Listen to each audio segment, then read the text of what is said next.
Hello friends, आज हम बनाने जा रहे हैं आंवले का मुरब्बा। तो उसके लिए भी क्या क्या सामान चाहिए देख लीजिए। ये मैंने एक पाव आंवला लिया है, यानी कि 125 ग्राम। और चीनी लिए मैंने 150 ग्राम।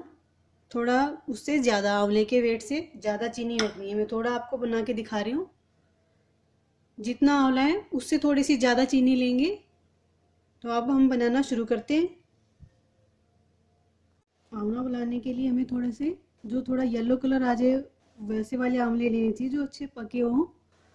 ग्रीन वाले नहीं लेने चाहिए क्योंकि ज़्यादा कसेले होते हैं। तो सबसे पहले हम इसमें फोक की सहायता से इस तरह से छेद कर लेंगे। एकदम अच्छे से टाइट पकड़े और फोक अंदर तक जाना चाहिए। इस तरह से हम सारे में छेद कर लेंगे।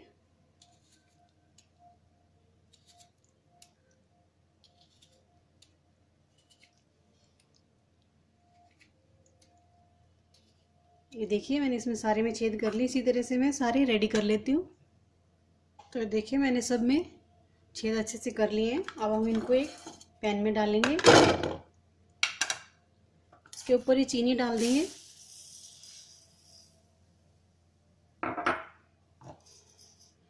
और इसको ढक के रख देंगे 2-3 घंटे के लिए। चीनी मेल्ट हो जाएगी इसमें। तो ये देखिए, 3-4 घंटे बाद ये चीनी मेल्ट हो गई है। अब हम इसको गैस पे पकाएंगे। तो देखिए, गैस मैंने ऑन कर दी है। अब हम इसको अच्छे से थोड़ी देर चलाते हुए मिलाएंगे, ताकि जो थोड़ी बहुत चीनी है नीचे वो चिपके ना। इसको हमने जब तक बॉईल करना है ये सॉफ्ट ना हो जाए और चाशनी गाढ़ी ना हो जाए। इस तरह से हिलाते हुए इसको तेज गैस पे बॉईल करना है। तो ये देखिए, 5 मिनट बाद ये इस तरह के हो गए हैं और थोड़े सॉफ्ट भी हो गए हैं हल्के से।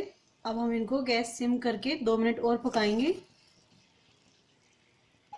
तो ये देखिए, आंवले हमारे अच्छे से पक गए हैं और सॉफ्ट हो गए हैं। अब हम गैस बंद कर देते हैं। और जब ये ठंडे हो जाएंगे तो अब इनको कांच के बर्नी में डाल के रख सकते हैं। देखिए, चाशनी को थोड़ा ठंडा करके चेक कर लें। इस तरह से तार बननी चाहिए, इस तरह से। क्योंकि जब हम इसको रखेंगे तो ये थोड़ी सी और पतली हो जाएगी। तो इसमें 2 तार की चाशनी बन गई है। गैस बंद कर देते हैं। ये हमारा आंवला रेडी है। तो ये लीजिए फ्रेंड्स, हमारा आंवले का अचार मुरब्बा बन के रेडी है। बहुत ही अच्छा बना है। आप भी एक बार ज़रूर ट्राई करें। और जब ये अच्छे से ठंडा हो जाए तब इसे कांच की बर्नी में डाल के एयर टाइट डिब्बे में बंद करके रखें। सालों तक चलता है, ख़राब नहीं होता है।